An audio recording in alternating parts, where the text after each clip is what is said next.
Hola chicos, ¿cómo están? Yo soy María, soy amiga de su profesora. Vivo en San Petersburgo, soy rusa y hoy quiero hablarles un poquito del tema de la revolución, ya que es el tema de su clase.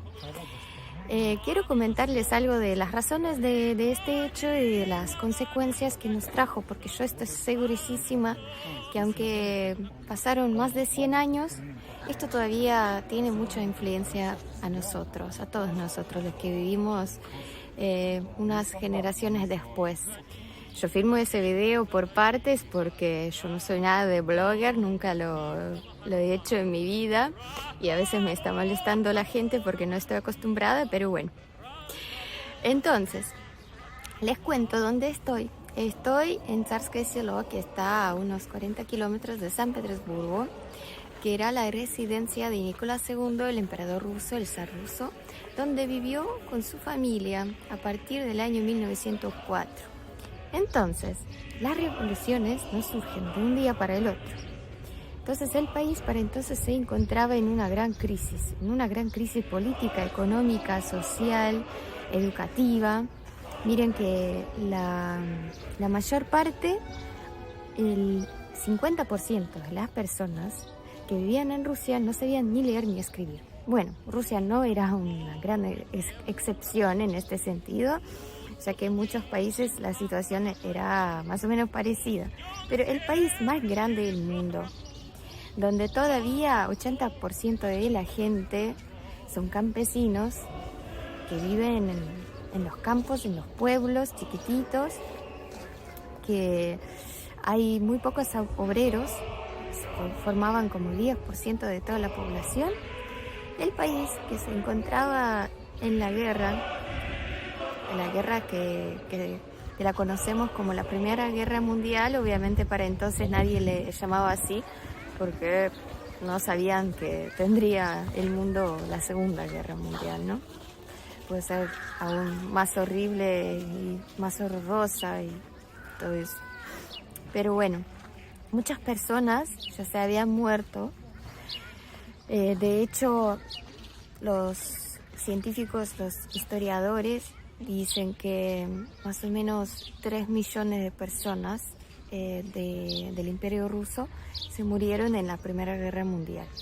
También hubo un montón de heridos y fue una guerra tremenda porque justamente entonces experimentaron varios países con las armas químicas la primera vez. Entonces no se trataba tanto, no solamente de los tiros, ¿no? De la artillería, se trataba de armas que te hacían sufrir, que te hacían, que no te dejaban ni siquiera morir tranquilo, ¿no? Entonces fue un horror que pasaba en el mundo y el país estuvo re complicado. La gente no confiaba mucho ya en la familia zarina, al zar mismo, a Nicolás II, porque dicen que era una persona demasiado, digamos, tranquila y no tan apasionada para ser el emperador ruso. A él nunca, de hecho, le interesaba mucho la política. Él sinceramente decía que nunca quería ser el zar, nunca quería gobernar, pero bueno, esto fue su destino. Para entonces ni siquiera ellos tenían el privilegio de elegir lo que quieren hacer en la vida, la que tenemos nosotros ahora, ¿no? Entonces, ¿qué pasa? 1917, ya 3 años en pura guerra, un montón de heridos, un montón de muertos. En San Petersburgo, que era para entonces la capital del Imperio Ruso, hay falta de comida. Las tiendas se encuentran vacías, había que hacer muchas filas para conseguir algo. Y llega un momento cuando la gente ya se vuelve loca. Y empiezan a destruir las tiendas, los locales, las panaderías, porque están furiosos, están en hambre. No saben que les esperaría un hambre mucho más fuerte y mucho sufrimiento que sería algo mucho peor que lo que sentían entonces, pero ya llega a ese punto donde no hay marcha atrás. Entonces mucha gente sale para manifestar a la calle, miles y miles de personas.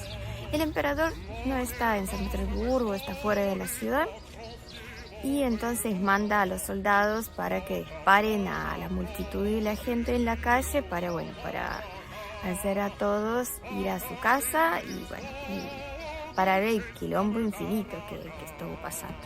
Entonces, ¿qué pasa con los soldados?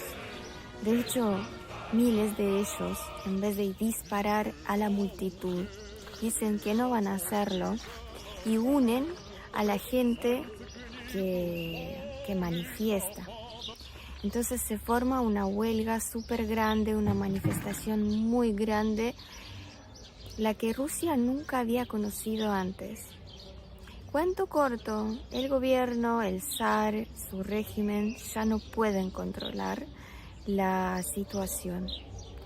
La gente reclama ahora no solamente pan, no solamente comida, reclaman el cambio político, reclaman los cambios de los derechos humanos, que para entonces, digamos que no existían en Rusia. Derechos laborales también. Dicen que quieren tener una república en vez de una monarquía. Y hacen abdicar a Nicolás II y entonces él abdica a favor de su hermano, de hecho. Algo de que muchas personas no se acuerdan, aún acá en Rusia, pero él firma el documento donde dice que transfiere el poder de su nombre al nombre de su hermano, Miguel, que es una historia también muy interesante, que él fue como expulsado de la familia zarina por haber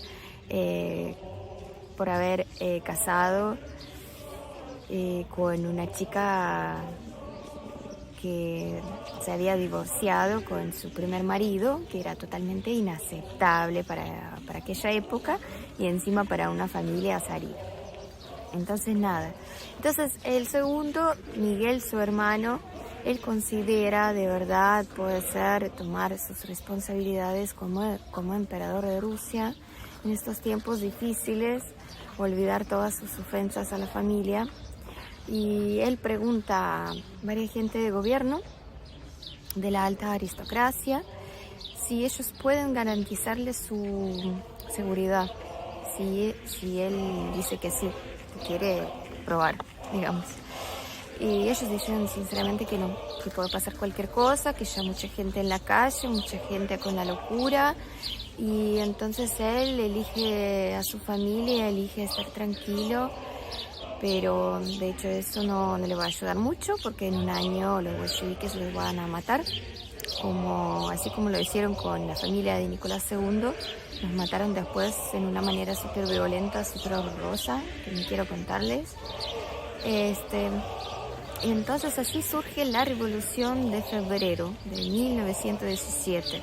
Después, en octubre del mismo año, los bolcheviques utilizan su oportunidad, su chance para tomar el poder, porque el gobierno temporal que llegó al poder todavía no pudo ni resolver la cuestión de la guerra, que Rusia todavía se encontraba en las circunstancias horrorosas dentro de esa guerra horrible. Las cosas en el país no se mejoraban, al contrario, la situación económica se empeoraba mucho, hubo hambre, la gente no estaba contenta, y para entonces existían muchos partidos políticos en nuestro país, pero los bolcheviques aprovecharon, tomaron el poder. Y ¿saben qué? Es muy curioso que ellos prometían el final de la guerra, derechos humanos, la igualdad entre personas, derechos laborales, y esto parecía a muchas personas esto parecía como algo, alguna esperanza para el futuro, ¿no? Y para mí es un momento muy curioso. Mucha gente se va del país, estiman que más de 1 millón de personas se fueran, bueno, dicen entre 1 millón y 3 millones más o menos se fueron del país, y de hecho se fueron los más inteligentes, los filósofos, los escritores, los músicos, toda la gente que estaba en contra con la idea esa bolchevique comunista, porque parece que ya entendían algo, ya entendían que este mundo fantástico que están prometiendo nunca va a existir, que ellos van a aprovechar su poder. Y pasó exactamente esto. Después de unos años de la guerra civil, pasó mucha hambre, muchísima hambre horrible, cuando la gente se volvía loca, se murieron millones de personas. Después llegó Stalin y cambió todo el destino del país, haciéndolo como un imperio totalmente totalitario. Se murieron un montón de personas de represiones a su personalidad, que estuvieron en contra del régimen o ni siquiera hicieron nada. Era un tiempo súper injusto. Y nosotros ahora vivimos en un tiempo que, por desgracia, es el heredero también de la época soviética. Aunque no nos parecía esto en los años 90 y hace unos 5 o 10 años tampoco, pero bueno, ahora les cuento.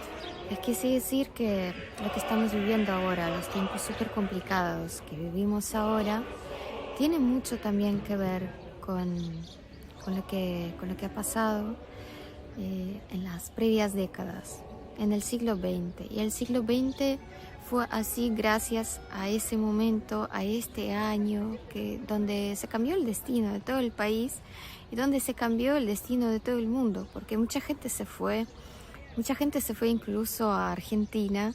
Ustedes, si tienen algunos conocidos con apellidos rusos, pueden preguntarles, que seguramente muchos de ellos son antepasados de aquella gente que emigró desde Rusia porque no tenía mucha esperanza en lo que estuvo pasando, ¿no?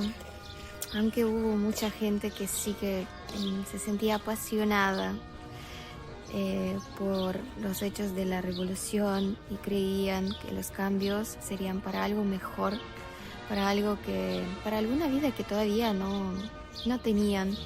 Y muchas de esas personas se murieron después de las represiones de Stalin y de otras décadas de otra gente.